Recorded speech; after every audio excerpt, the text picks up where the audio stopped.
हरे कृष्णा। मैं तारा प्रकाश लाखरा आज एक बार फिर आप सभी का स्वागत करती हूँ। आज मैं आपको बताने वाली हूँ कुछ बहुत ही छोटी छोटी मामूली सी चीज़ें जो आप सभी ने अपने जीवन में अनुभव ज़रूर की होंगी।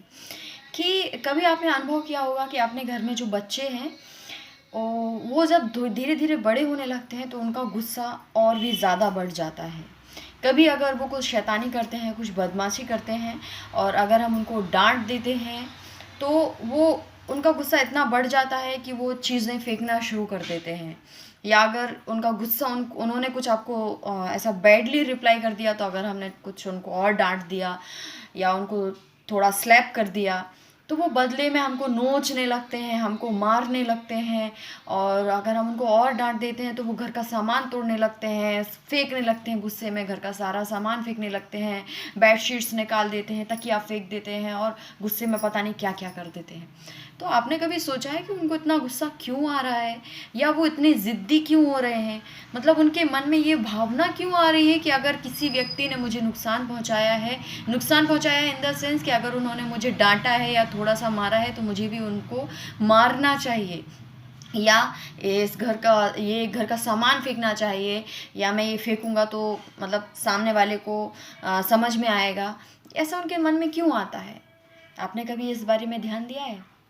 एक्चुअली होता ये है कि जब वो बच्चे बहुत छोटे थे, ठीक है, जब वो घुटनों के बल चलना सीख रहे थे, धीरे धीरे खड़े हो रहे थे, तो जब वो बच्चे चलते चलते गिर जाते हैं, उनको चोट तो कान्हा जी की कृपा से नहीं लगती है, क्योंकि कान्हा जी ने उनको हर चीज़ से परिपूर्ण होकर भेजा होता है इस प्रकृति में, कि वो उठते हैं, बार बार गिरते हैं, फिर उठते हैं, खड़े होते हैं, चलते हैं, गिरते हैं, उनको इतनी कुछ चोट नहीं लगती। लेकिन फिर भी जाने अनजाने हम उनको ये शिक्षा देने लगते हैं, अरे तुम गिर गए तो धरती माता को मारेंगे, चलो ऐसा नहीं करते, इन्होंने तुम्हें चोट दी है ना, चलो इसको मारो। फॉर एग्जाम्पल, अगर वो चल रहे हैं, धीरे धीरे चल रहे हैं, चलते चलते वो बेड से टकरा गए, तो आप जा कर के क्या करते हैं, बेड में मारते हैं।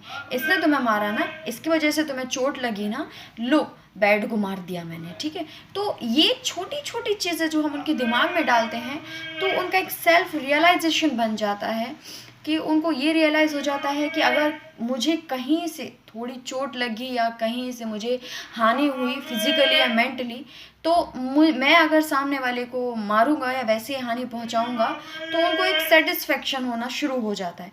ये बहुत ही मामूली मामूली छोटी छोटी चीज़ें हैं जो रोज़मर्रा हमारी ज़िंदगी में चलती रहती हैं, लेकिन हम इन सब चीज़ों पर ध्यान नहीं देते। और यही वही बच्चा होता है कि जब वो बड़ा होता है, आप उसको डांटते हैं या थोड़ा बहुत उनको स्लैप कर देते हैं, तो वापस पलट के वो आपको मारने आते हैं, क्योंकि उनका माइंड सेट है कि अगर किसी ने मुझे चोट पहुंचाई है तो मुझे उसको मारना है।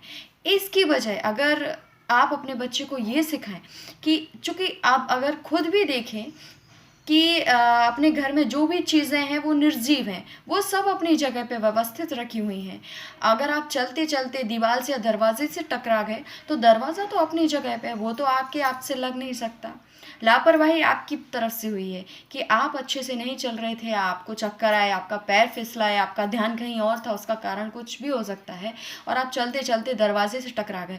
तो दरवाजे को दोष दिए बगैर वो दोष आपको खुद लेना चाहिए, और यही बात आपको अपने बच्चे को सिखाना चाहिए कि अगर आपको चोट लगी है तो वो आपकी गलती की वजह से लगी है, क्योंकि आप अच्छे से नहीं चल रहे थे।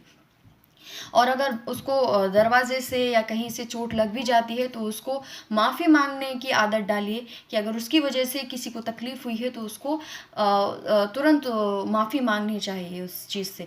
तो ये छोटे छोटे संस्कार हैं, जब हम अपने बच्चों में देते हैं, तब उनको, जब वो वही संस्कार लेके बड़े होते हैं, तब ये स्वभाव उनका नहीं बन पाता, जैसा आजकल के बच्चों में हम देख रहे हैं। आशा करती हूँ ये बात आपको अच्छी लगी होगी। हरे कृष्णा।